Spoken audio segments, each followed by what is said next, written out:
বন্ধুরা, আনন্দবাজারে অনলাইনে একটি খবর প্রকাশিত হয়েছে এবং সেখানে বলা হয়েছে যে ২১,৪১৩টি পোস্টে কিন্তু কর্মী নিয়োগ করবে ভারতীয় ডাক বিভাগ। আবেদনের শর্তাবলী কী রয়েছে সেটাও আপনাদের জানাচ্ছি।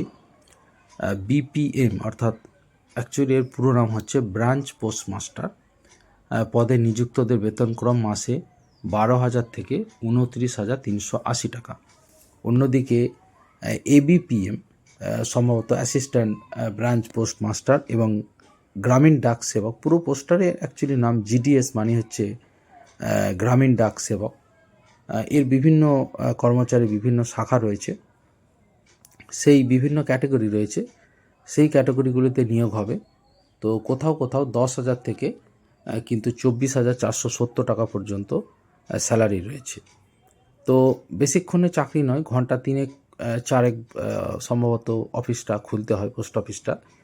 গ্রামীণ এলাকায় যে পোস্ট অফিসগুলো রয়েছে সেই পোস্ট অফিসগুলিতে কিন্তু তারা কাজ করতে পারেন এবং কিন্তু বেতন পরবর্তীকালে বাড়তেও পারে, যেহেতু আমরা জানি যে ইতিমধ্যেই কেন্দ্রীয় সরকার কিন্তু অষ্টম বেতন কমিশন ঘোষণা করেছে। তো এদের স্যালারি অনেক দিন ধরেই বাড়েনি, তো আশা করাই যায় আগামী দিনে স্যালারি বৃদ্ধি হবে। এছাড়া আরও একটি খবর আমি বলবো, তার আগে একটু শুনে নিন যে বিভিন্ন পোস্টে বিভিন্ন অঞ্চলে কর্মী নিয়োগ করা হচ্ছে। মোট শূন্য পদের সংখ্যা ২১,৪১৩। বুঝতেই পারছেন, বিরাট সংখ্যক। এবং জিডিএসের অধীনে branch postmaster, assistant branch postmaster এবং ডাক সেবক পদে কিন্তু নিয়োগ হবে। এবং আপনারা জানেন যে ১৮ থেকে ৪০ বছরের মধ্যে বয়স হলে কিন্তু আবেদন করতে পারবেন এবং অবশ্যই সংরক্ষিতরাও কিন্তু ছাড় পাবেন। এবং বেতনক্রম মোটামুটি ভালো, খারাপ নয়।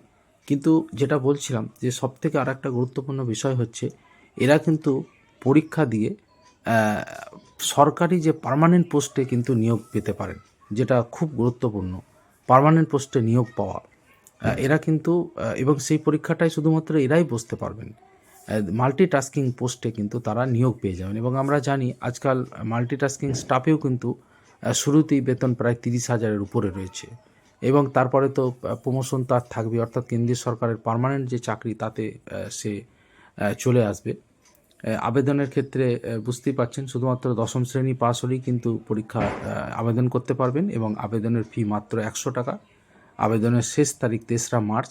অবশ্যই জিডিএস গুগলে আপনারা সার্চ করুন গ্রামীণ ডাক সেবক রিক্রুটমেন্ট বলে, তাহলে অবশ্যই কিন্তু আপনারা কিন্তু লিঙ্ক পেয়ে যাবেন এবং সেই সংশ্লিষ্ট ওয়েবসাইটে গিয়ে কিন্তু প্রয়োজনীয় তথ্য অবশ্যই আপনারা দেখে নিন। কিন্তু মাধ্যমিক যোগ্যতাতেই কিন্তু এটা একটা বলা যায় বিরাট সুযোগ। নাম্বার যদি ভালো থাকে তাহলে অবশ্যই সুযোগ পেতে পারেন।